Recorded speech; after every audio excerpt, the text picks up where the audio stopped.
Dito tayo ngayon sa Barangay Del Rosario, Uson, Masbate, kung saan ay pinuntahan natin ito nga Del Rosario, no? Dahil nga po ay simula noong October 30, ay pagkatapos ng eleksyon ay umupo kagad itong mga ating nanalo, mga barangay captain sa bawat barangay dito sa munisipyo ng Uson. Ngunit dito sa Barangay Del Rosario ay hindi pa po nakakuha ng barangay treasurer si Kapitana Ordinia dahil po mayroon pong mga hadlang. Ito po yung mga barangay kagawad niya na ayaw po sa kinukuha ni Kapitana Ordinia na treasurer, no? So hanggang ngayon, yung mga personnel hindi pa po sumasahod dahil nga po nawala silang treasurer, at kakausapin natin si Kapitana Ordinia kung ano nga ba ang dahilan at bakit ayaw pumayag nitong mga kagawad na kumuha ng treasurer. Ang gusto ng mga po namo na ang imong barangay wala ka daw kakuha sin treasurer. Good morning, Kuya Wing. Sa matuod lang, bali sa pag-session namon, ako si treasurer kag secretary. Ang nangyari, habo po sindasan akong gin-appoint na secretary kag treasurer kay damon dahilan. Pero sabi ko gani, dili ko pwede na kamo po ang mag-appoint sin kay ako man ang kapitan.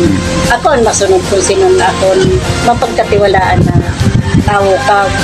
Adi man kung ano man ang kakulangan sa akong treasurer kag secretary, adi man po ako na magabulig sa inyo. Okay. Kapitana, simula nung umupo kayo noong October 30, ngayon January na lang po, may nakapagpasahod na po ba kayo sa inyong mga personnel or mga kagawad? Wala pa po, Kuya Wing, kay dili pa approve namon barangay resolution kag usad pa dili pa man kami nakaban. Once na makaban na kami, kag mag-okay na sinda sa ako secretary kag treasurer, waram pong rason na dili po kami magpasahod. Okay. Kapitana, nakita ko po usad ka po sa aktibo sa nagapalinis ng gitawag na clean up drive mula sa National DILG, no? Anong masasabi mo na ikaw usad ka sa nangunay na nagatrabaho bilang kapitan? Sa lang Kuya Wing, siyempre bilang public servant, wala pong rason na ugalit ko talaga na kung ano naman po ang mga activities sa barangay, gusto ko pangunahan ko ganun na kay para makita man sa akong mga empleyado at sa mga pumuluyo na dili pa ako nagapabaya sa akong obligasyon bilang barangay captain. Kalipay ko po na makabulig sa mga pumuluyo kag sa amon barangay. Okay. Pahabol Lakeup, no? No treasurer, no secretary, no transaction po ba ang Barangay Del Rosario? Di man po ako, Kuya Wing, and lang namon na sa session namon na abot man po kamo sa akong treasurer kag secretary, ibig sabihin waran no transaction, pero ang trabaho sa secretary, ginatrabaho ko po na Kuya Wing. Dili po ako mag-issue sa mga kung ano po ng mga documents kay bisan pa paano po, kaya ko maghimo sa mga dokumento sa nakinahanglan ako mga pumuluyo. Sa yan ang ngani, Kuya Wing, may nagkuha pa lang sin indigency kag barangay clearance, ako po ang naghimo.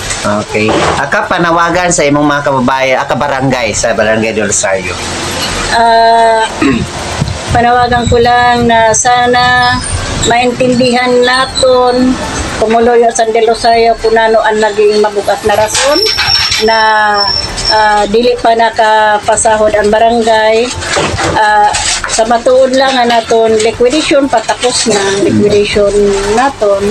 Tapos among gani po na dili pa kami nakaban sa bago na treasurer kay sa rason na gusto sa mga kagawad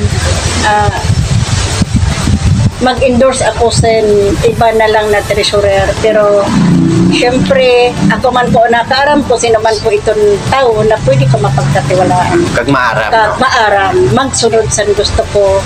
Sabihon na dili sabihon nato na ang pagsunod na pagtukdo sin maraot kundi pagsunod sin maayo na pagtrabaho. Okay. Kaya ama man po naton katuyanan magtrabaho ang magserbisyo sin maayo. Madam, may tupad program ka ba na nabato niya na? Yan na year, wala pa po Kuya Wing. Siguro, mga maabot na mga binulan, base naman na amon barangay, mahataga naman sa tupad. Kag pasalamat namon ina kay dapat na nabulig sa aming barangay. Okay, damo na salamat,